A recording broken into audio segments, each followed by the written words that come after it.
bi député amoon am nañu droit boobu jusqu'à assemblée bu bees bi di réunir député yooyu am nañu droit boobu te ba fi ma taxaw nii yëguguma ñu voté à l'assemblée dindi sama immunité parlementaire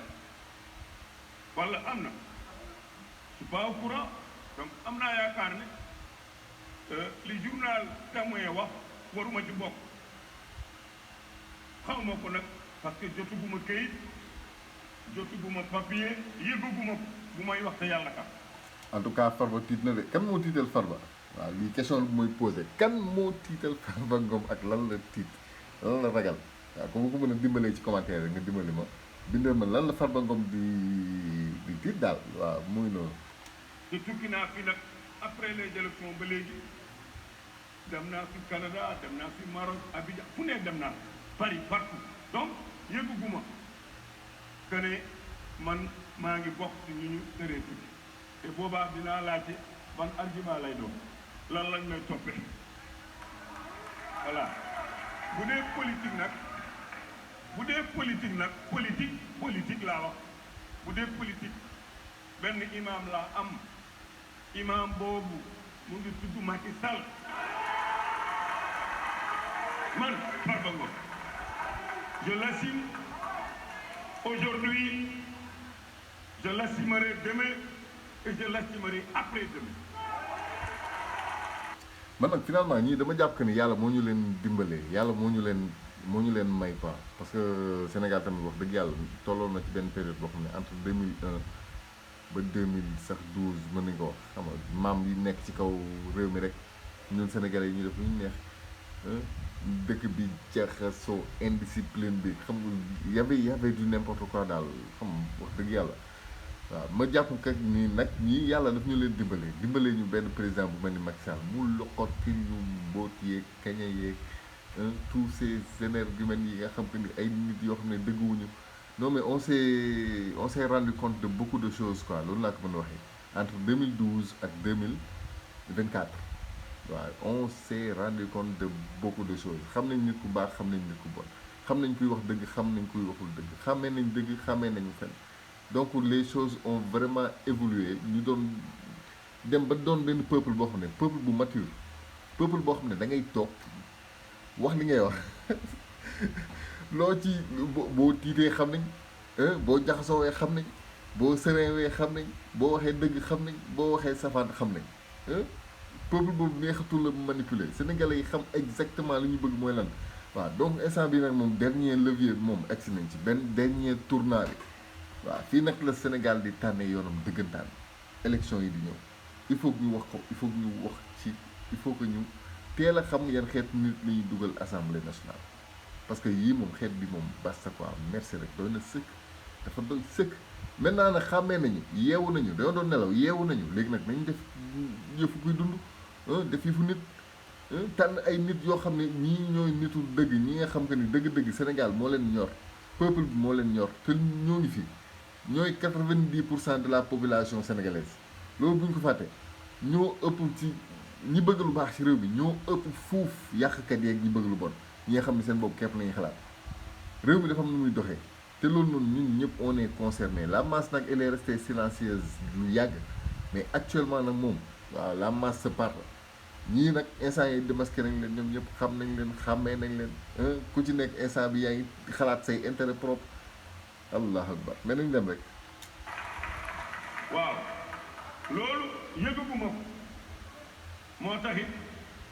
am naa yaakaar ne personnellement ci ñi ñuy wax ne topp nañ leen wala bu ñu génni aéroport bi waruma ci bokk parce que député la sortant sama mandat assemblée dissoudre nañ ko mais sama mandat jeexagul jusqu'à assemblée nationale bu bees bi ñu installé ko ci mandat bi ci lay jeexee te gisaguma yëgaguma fi ñuy enlever sama immunité parlementaire yëgaguma kon nag am naa droit tukki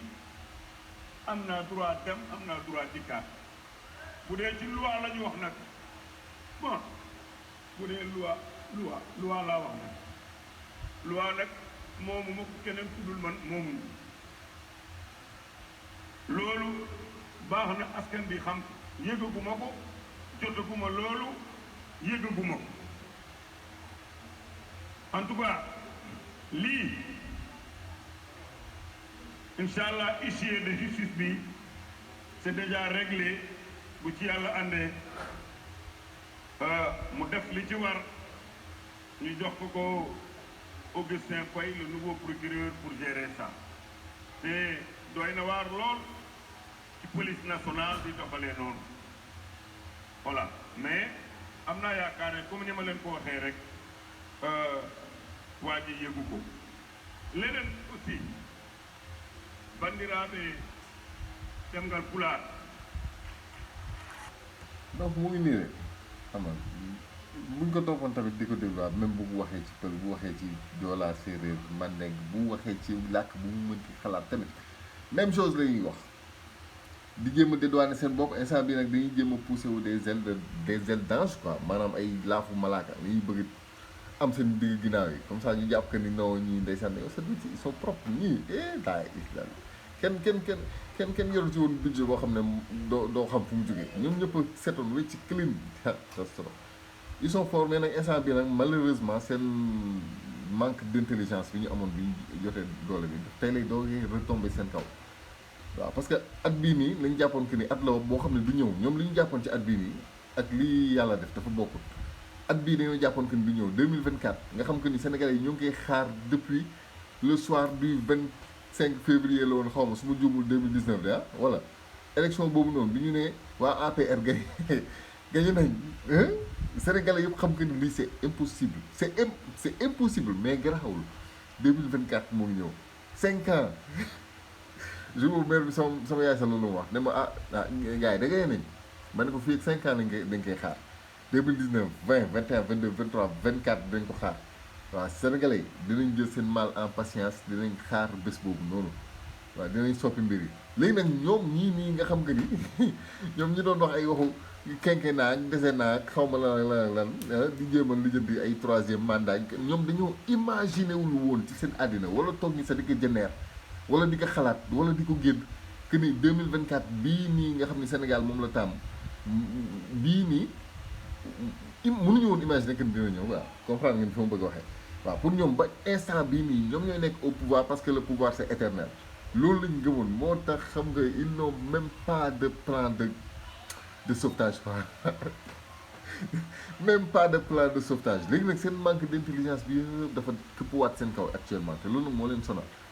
loolu moo leen sonal ci benn bànqaas lañ mën a mooy mooy di nax peuple bi encore di victimiser wu ci kanamu nit ñi waaw jàpp nañ que ni sénégalais moom du nit quoi sénégalais moom da ngay ñëw nga victimiser wu nga kii ko rek xam nga après mu fàtte waaw sénégalais moom neex na ndax quoi boo ñëwee jël ko par les sentiments da nga koy am waaw waxool li nga koy wax nay dëgg wala mu bañ doon dëgg da koy gëm ñun daal ñun sénégalais daal jàppewuñu ay nit mësuñu ñoo sax jàppee ay nit nag mësuñu koo def ku ci am as tuut nii rek wala am pouvoir nii tuuti war a mën a takk say lu leen dentiloo rek da ngay jàppee sénégalais ay mbaam quoi ngeen jéggal ma waaw tey nag la masse silencieuse boobu noonu nga xam ne ñun nii nga xam ne ay dof la ñuy jàppee ak ay mbaam ñi nga xam que ni mën nga leen manipuler à merci masse boobu moo yeewu tey masse boobu noonu moo fal président Bassirou Diomaye Diakhar Faye à plus de 50%. te masse boobu noonu nag moo koy jox une écrasante majorité fële ci assemblée nationale loolu la ñuy def loolu la Sénégal di def xeetu nit bii nag nga xam que ni yàlla may nañu ñu gis leen xam leen xàmmee leen ñi nga xam que ni duñ ay waxkatu dëgg ay manipulateur rek ñooñu noonu ñëpp tout seul loolaal ñooñu nga xam ne dund nañ ak ñoom encore 12 ans au moins dund nañ ak ñoom 12 ans ñooñu nga xam ne xàmmee nañ leen tey bu ñu waxee rek xam nañ fi ñuy waxee fu mu jógee ñooñu noonu il faut que ñu effacer leen carrément de la scène publique waaw balaa sama naan politique mais de la scène publique quoi bi nga xam ne ñun ñëpp ñoo ko bokk moo xam ci penc bi la moo xam il faut que ñu inculquer nit ñëpp xam te nangu ko gën a xeetu nit bii nii baaxul ci suñu société waaw nii joxuñu ma Farba Ngom de dama teg sama écran moo tegu ci kaw nii rek mais mën ngeen ko généraliser ñi nga xam que ni yëpp nguuru Macky Sall tax na ñu xàmmee leen ci lu baax wala ñu xàmmee leen ci lu bon ñi nga xam ni xam nañ que ni dañ changé wala du ñu changé du ñu bàyyi nag bu leen sax sonn du ñu bàyyi jamais du ñu bàyyi dañuy continuer rek fi mu nekk nii ba léegi ñooy am nañ seen doole làmmiñ waaw mën a wax mën a kii mën a jéem a nax population yeeg waaw ak yooyu noonu mais du jàll donc nag législative yii di ñëw élection yii di ñëw Sénégal boo bëggee noppalu am benn répit rek au moins nu mu dee nga xaw a mel ni ku for bët nii rek boo bëggee loolu au moins lu mu dee parce que il faut que mu am une majorité écrasante bu ñu mënoon ne 150 députés parce que dafa war a am 150 députés mais nag comme 100% jafe na yàlla baax na waaye nag une écrasante majorité parce que ñii nguur gi weesoo lu takk ci moom ak lu ko jegee lu ko xeeñ ak lu ko loolu noonu yëpp dafa war a des ca buntu ba na ngeen sànni loolu noonu yëpp ca àll ba ci géej gi gannaaw pale waaw ñooñu ñëpp nañ leen bu ñu am tànk ci biir assemblée bi bu ñu fa teg tànk